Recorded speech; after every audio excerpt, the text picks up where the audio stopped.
Hello, my fellow flawless, limitless, sexy, sassy, saucy HBICs. How are you on this lovely morning, afternoon, or evening? How are you all? I hope you're all doing fabulous. I hope you're all choosing to be the versions of yourself that have exactly what you want. Yes, we are seeing more and more of this format of video, and that is only because my coaching schedule is tight, and this is all I have time to fit in, and I still want to daily upload. So we're going to have to bear with any distractions that might pop up without the editing today. If you would like to work with me in any way, shape, or form, all of that information is in the drop box below, including any information regarding my channel memberships. I highly encourage you to join the VIP, the Advanced Manifestors group. That is the group where we deep dive manifestation. We are reading all the books, reading the lectures, anything and everything we can find on manifestation. We are reading and expanding our knowledge so that we are the peeps who are not afraid of our 3D reality and not shitting ourselves if things look different than we think they're supposed to. Yeah, we're the ones busy getting what we want. So if that interests you, I highly encourage to join the VIP group. If you join that group, you will have automatic access for free to all the other channel memberships, all the other ones, the hot seat and the exclusive lives. The exclusive lives is where it is judge only. We only talk about tips, tricks, and obviously success stories. And my God, there are always amazing success stories, always, including last night's session. Just saying. Hot seat group is where you can get into the hot seat and ask me anything you want about your scenario. It's like a 10 to 15 minute coaching call. It's kind of what it is. And that's also a very encouraging group. It does come with a trigger warning because we do talk circumstances, just saying. But I highly encourage you to join the VIP group. The VIP Advanced Manifestors group is also the only group that has access to all of the replays, the recordings of all the other sessions. Just saying. Okay, what are we talking about today? How many times have you allowed yourself to get frustrated and upset over your own manifestation because you were marinating on how it's going to be possible for it to unfold? How many? I know I can't see you right now, but I would love for you to own it authentically in the comments today, because I think it's going to encourage others to see that, yep, everyone is guilty of doing it at one time or another on their manifestation journey. And I say guilty of it because it is one of the most basic principles that we are told not to concern ourselves with. However, our logical, rational mind is going to throw it at us at some point. I'm one of the guilty parties. Of course, along my journey, I've concerned myself with the how. Of course I have. But I've learned my lesson through experience to stop doing that. And I'm hoping you're all learning that today from this video. As I have mentioned before, we are currently and about to finish up Vadim Zeland's Reality Transurfing in 78 Days, something along those lines. I can't think that's the exact title. But we've been reading that, again, about to finish it. And I think I'm about to read you probably the most powerful of all the principles of reality transurfing, because you're going to resonate with it. It's going to make sense to you. How with you? Okay. It's number 63, the boat wheel of intention. Listen to this. If you want to achieve your goal, you have to turn desire into firm intention. Conviction. Dreams don't come true. Stop longing for your goal. If you hold the intention, it is already yours. Longing is the fear of failure. I want it so much, but I don't have the energy. And at the same time, I'm afraid it won't work out. Why are you afraid? Because you are not thinking about the goal so much as how to achieve it. Stop thinking about the how. Your task is to think about your goal as a fait accompli and run this goal slide in your mind. On the path to your goal, things won't go as you expect, or it might be that nothing happens at all. Don't let that discourage you. No matter how events unfold, keep your course in a direct line with your goal. Let this be your motto. I don't want and I don't hope. I intend. The interpretation. Your position in the variance space relative to your goal is as if you were in a boat on the open sea. In order to reach the land, you have to sail in a northerly direction. The direction in which the compass needle is pointing represents the focus of your train of thought.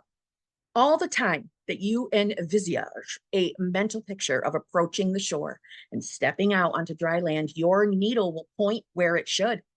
All you have to do is paddle and concentrate on arriving. Just this and nothing else. Then the impatient mind begins to fidget and bother the rower. Are we heading in the right direction? Will we be much longer? What if we do not have the strength? What if we're going in the wrong direction? Of course, we should be going in the opposite direction entirely. As a result, the compass needle begins to waver and the boat constantly shifts its course. The mind doubts and worries because it cannot perceive movement in the variant space.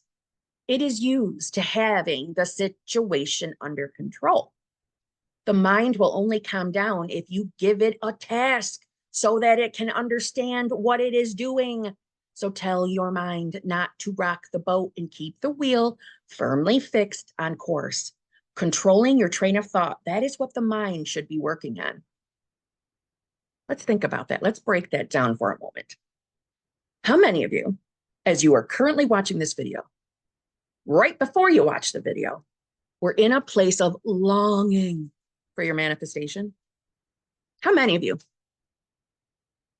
I know there are people saying, me. You don't have to own that part up in the comments, but let's be real. He's calling y'all out. I'm calling y'all out. You are spending so much more time concerning yourself with how it's possible that it could ever unfold, how things can come to you. What if it doesn't manifest? Instead of spending the time focusing on you having it. Or as I would say on my channel, if you're new, you being the version of self that has the desire because you already have the desire. It is already created. It is already yours. But let's own it. The only time that we're truly ever feeling bad, feeling worried about what we're manifesting, it is because we are focused on something that is not serving us, and that God, universe, the I am, your higher source, whatever you want to call it, your higher self, never asked you to focus on. Own it authentically and redirect. As Vadim Seelan would say, give yourself something to focus on, something encouraging. I don't know, go read a book on manifestation, but get your mind, so we can break out of the habit, get your mind off of concerning yourself of how it's possible. There is nothing that is impossible. Nothing. Your human rational mind is never ever going to think of the easiest path of resistance or the fastest way a manifestation can come to you. You're never going to think it. The rational, logical ego side of you is thinking of very, very short-sighted ideas of how it could come really, really quick.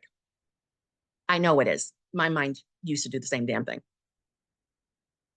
That has never been our concern. I know that's not something new. You've heard me say this on my channel. I have over, 1,200 videos? You've heard me say it a lot. It's not our business how it's going to unfold. Keep yourself focused on having it. Or as he was using in the example, northernly, right? If you were in a ship on the ocean, keep following where your compass is focused. Keep moving. And I love that he pointed out, and I hope you really, really listen, is on the path to your goal, things won't go as you expect, or it might be that nothing happens at all. How many times have you made a decision that you are now a version of yourself that has exactly what you're manifesting, and then something popped up in reality that scared you, that made you think, oh my God, what the fuck is this circumstance? Why is this here? This doesn't make sense. And this certainly doesn't look like I'm going to get what I want.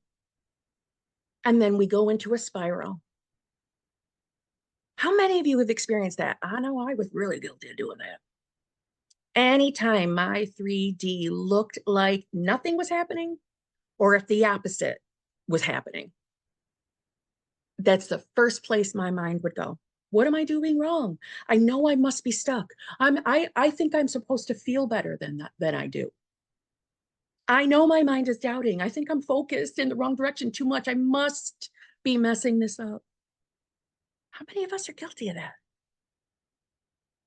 Our only task, our only requirement is to focus in imagination, in your awareness, on having the desire. That is the only thing that is asked of us. But so many of us waste our time worrying about the how and worrying on how the current 3D looks. Don't you understand? You're deciding how the 3D looks. It's your perception of reality. When you're making that decision that nothing's working, nothing's changing, that's you deciding that. That's you saying, yep, that's who I am. I am the self that is deciding to have nothing changing in 3D. I am the self that is thoroughly enjoying not getting my desire. That's who I am. And I know that is not what we want to be. That's not the version of self we want to be. We want to be the self that has the desire. So take the Dean Zealand snarky, sarcastic advice. It's why I love him for what it's worth. I love him. I think I said it in yesterday's video. I love him because you know damn well the Dean Zealand is a sassy man. I love it. But he's right. If you would spend more time on focusing on having your desire versus focusing on, well, I don't want this to happen. And I don't want this thing to happen for me to have what I want. I don't want this. And I'm afraid this isn't going to happen. I just don't see how it's going to be possible. I have all these circumstances. My person moved on the other side of the world. How is it ever going to be possible? No one ever asked you to come up with the game plan of how your manifestation can manifest. No one ever asked you. Do you really, really take that on board? No one ever asked you. Now, I am aware that there are other, we'll say, law of attractioners, and I'm using that phrase particularly, law of attractioners who believe you have to take action in order to manifest. They are thinking way too logically. So you can release yourself from that belief. If action is required of you, you will be inspired to do it, and it will not be something you have to battle with yourself, okay? Outside of that, the only thing we ever have to do is put our awareness on having the desire, on what it would feel like to live a day in the life of you having what you want. I have used this, I know it's probably getting old, but I have used this example over and over and over in all 1,200 just about of my videos. Think of yourself as recording a YouTube day in the life vlog video. And think about what your life would look like if you were the you who had what you wanted right now. And it's because you actually do have what you want right now. All time is now. Do we need to go over these principles again? All time is now. Now. When we feel bad, when we're doubting, it is because we are thinking something logically or literally, or we are judging our 3D, conditioning the 3D, and more than likely focused on something that we were never asked to focus on. Now, there is no point. Wait, what? Looks like you're done talking, so we'll lower your hand in 3 seconds. Please lower my hand, Zoom. Thank you. What is important that if you're watching this video and you are aware that you have been focusing in the place that no one ever asked us to, don't judge yourself. There's no point in beating yourself up. No point whatsoever. It's meaningless. Just put your focus where it needs to be. on the you that has a desire. Again, think of yourself as having to record a day in the life video. So what would a day in your life look like if you were living as the you that had the desire? If you're manifesting a specific person, let's say you're manifesting marriage, what would a day in your life look like as a married person? What would it look like? How would you start your day? What would morning time look like for you? What would be your routine? What would be your routine for the evening when it's time to cook dinner? What is the routine? You're embodying. You're embodying when you're thinking that way. You're getting into the true reality, which is your imagination. Keep your eyes there. If you find that your mind is continuously bringing you back to A, old shitty circumstances, or B, concerning yourself with how it's going to unfold, as Vadim Zeland would say, time to distract your mind. If using your manifestation techniques isn't helping you, please take that moment to be aware of what's happening. Hey, I'm catching my mind going into the place it doesn't need to go. Shitfuckerland. It's not my concern how this is going to unfold. I don't have to figure this out, thank God. My mind keeps going over here. Okay, let me go do something. Let me scroll on TikTok for a few minutes just to get my mind off of it. And again, I'm not saying the answer is to always get on your phone and go doom scroll on multiple platforms. I'm saying do what it takes to get your mind off of being aware of something we don't want to experience in reality anymore. I've said this before, but listen, getting what you want requires a little mental discipline, and you are all capable of mental discipline. You've been quite disciplined in thinking about shit. You've done that very well. Some of you. So now that we're all done doing that, we're going to use that discipline to focus on what we want. And please, you might not instantly feel better. You might still feel anxiety if you were experiencing anxiety. Maybe you were crying, focusing on what you didn't want. You might still have those rumblings of feelings in the body, but that's all it is. Just feelings in the body. Stop overthinking it. Stop overthinking it. The answer to everything manifestation related is focus on what you want. Focus on being the version of you that has your desire, period. End of discussion. Really, it's that simple. Doesn't always feel simple, but it's that simple. So on that note, I also highly encourage you to go read Vadim Zeland's Reality Transurfing in 78 Days. It's an easier read and it's a little more condensed than the bigger book, but you'll be able to see that sass, that sass and snark that I talk about. That's why I love him, because he talks like us. Get your mind on what you want. So on that note, I'll see you tomorrow.